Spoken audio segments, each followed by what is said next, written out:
Good morning. আজকে মানালির প্রথম দিন আমাদের। তো আজকে মানালির যা সাইট সিনগুলো আমরা দেখবো। এই যে উনি রেডি হয়ে গেছে অলরেডি। আজকে জাস্ট মানালির সাইট সিনগুলো দেখবো কিছু, আর এখানে কিছু স্ট্রিট শপিং করবো, এটাই আজকে প্ল্যান আছে। আপাতত রোথাং পাস আমরা কালকে যাচ্ছি। আজকে এখন বাজছে সকাল মোটামুটি 9:40 এরকম। 10টার মধ্যে বেরিয়ে যাওয়ার কথা আছে। তো আমি ঝটজলদি ওপরে এসেছি। এটা আমরা এখন যে হোটেল আছি, যে 3 স্টার হোটেলটাই আছি, সেখানে একটা জাস্ট উপর থেকে কমপ্লিট ভিউ নেবার জন্য আমরা উপরে জাস্ট এসেছি। আর মোটামুটি ওভারঅল এখানে তো দেখতেই পাওয়া যাচ্ছে যে কতটা স্যাটিসফাইড। মানে চোখের সামনে এরকম একটা কি বলবো, প্রকৃতি দেখা গেলে মন এমনি ভালো হয়ে যায়। সকাল সকাল কোনো কথা হবে না। তো এটা হচ্ছে সকাল 9টার দিকের একটা ভিউ।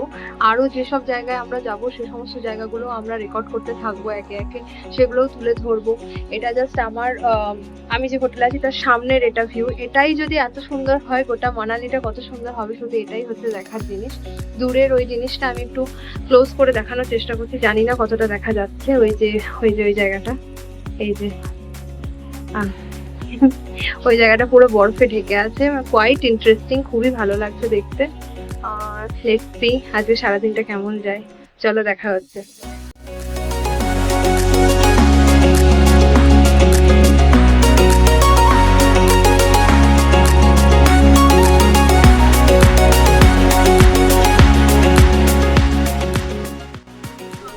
তো এখন আমরা আছি হিড়িম্বার মন্দিরে। এটা মানালিতেই আছে, মানে আমরা যে হোটেলে আছি সেখান থেকে একটুখানি এতে ব্যাকগ্রাউন্ডের মানে আমি হাঁটছি এখন আপাতত সামনের দিকে, দেখতেই পাওয়া যাচ্ছে যে আমি আরো এগিয়ে যাচ্ছি। আমি একটুখানি ভিউটা দেখিয়ে দিই এখান থেকে দাঁড়িয়ে।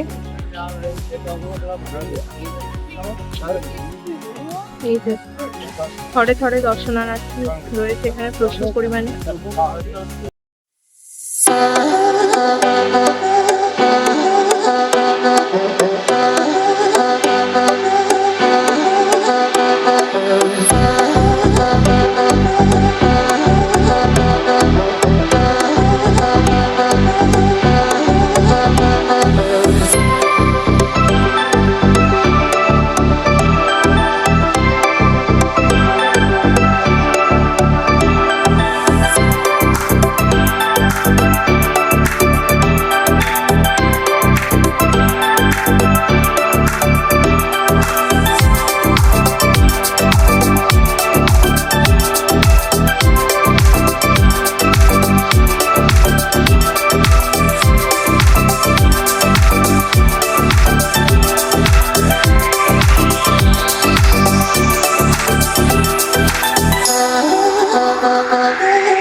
প্রচুর লাইন, মানে দর্শন করতে গেলে এখানে সময় নিয়ে রীতিমতো আসতে হবে, হাতে প্রচুর সময় রাখতে হবে, তবে এখানে আসা যাবে।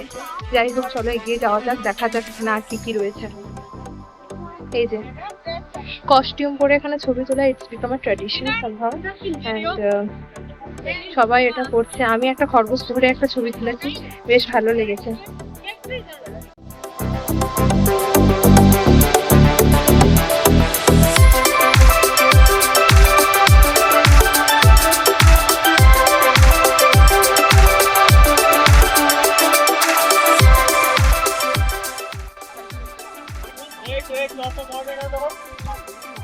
এই যে মানালি একটা এত সুন্দর জায়গা, যে কোনো জায়গায় তুমি ক্যামেরা খুলে দাঁড়িয়ে পড়ো, and you are good to go, you can click any kind of picture. এতটাই ভালো ভিউ এখানে, মানে এটা সকাল, আমি এখন যখন দাঁড়িয়ে আছি 10:15-20 এরকম একটা situation. Look at the sky and all. বেশ ভালো। ওই যে ওখানে আমার সমস্ত ফ্যামিলি মেম্বাররা বসে আছে, they are clicking their pictures and all, they are having fun and enjoying themselves.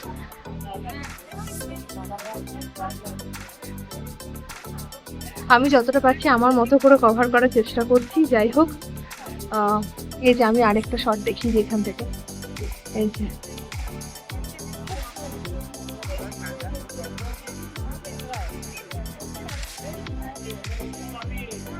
Sinjini একটা হাই করে দাও। চলো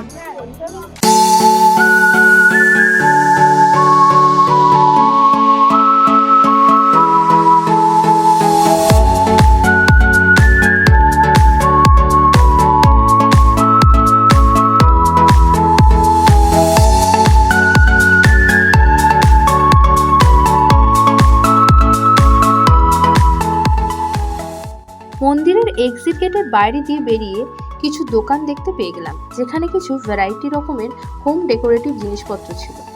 একটু বার্গেনিং করে নিতে হবে এই জিনিসগুলোকে, কারণ আমার এক্ষেত্রে একটু বেশি এক্সপেন্সিভ মনে হয়েছে।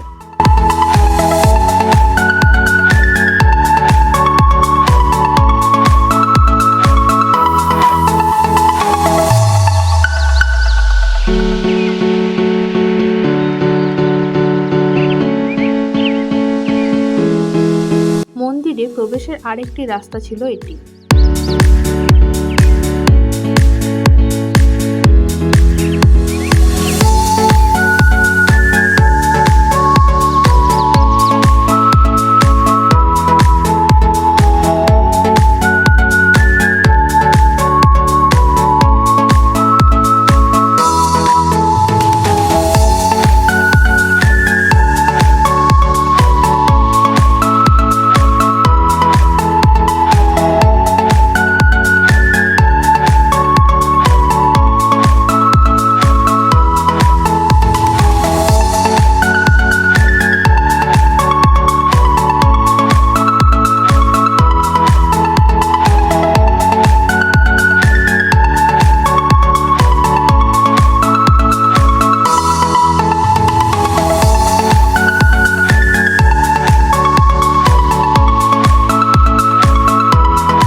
এরপর আমরা রওনা দিলাম যোগিনী জলপ্রপাত দেখার উদ্দেশ্যে। জলপ্রপাতটি দেখতে যাওয়ার সময় পথে শ্রী বশিষ্ঠ মন্দিরটি পড়েছিল।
করে পায়ে হাঁটার পথ ধরে পাহাড়ি গ্রামের অলিগলির মধ্যে আমরা যাচ্ছিলাম জলপ্রপাতের উদ্দেশ্যে।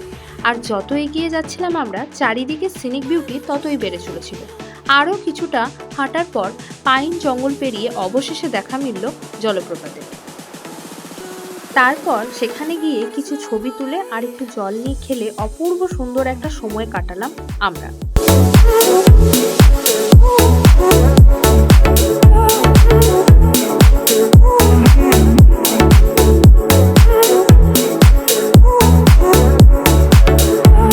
ফেরার পথে এই আপেল বাগানটায় ঢুকেছিলাম, যেখানে গাছে অনেক আপেল ধরেছিল।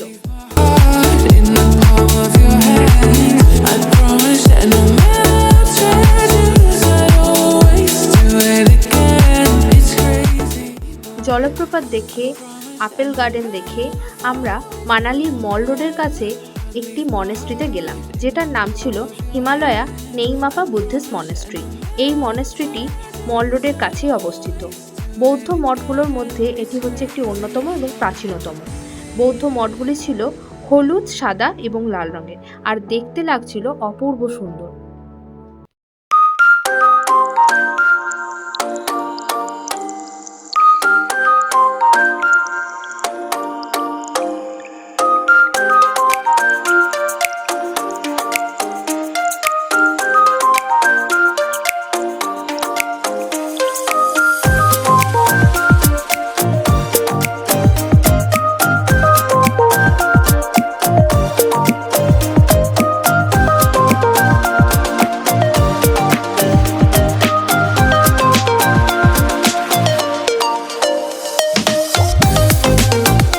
সন্ধ্যাবেলায় হালকা ফুলকা খাওয়া দাওয়া সেরে আমরা মল এক্সপ্লোর করতে বেরিয়েছিলাম, কিন্তু কেনাকাটাও করতে গিয়ে আমরা বুঝতে পারলাম যে এখানকার জিনিসের দাম একটু বেশি, তাই এখানে ঠিকমতো বার্গেনিং করে নিতে হবে।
তারপর মল রোডের পাশ দিয়ে এই দোকানগুলো আমরা দেখতে গেলাম, যেখানে শীতের পোশাক একেবারে রিজনেবল প্রাইসে পাওয়া যাচ্ছিল।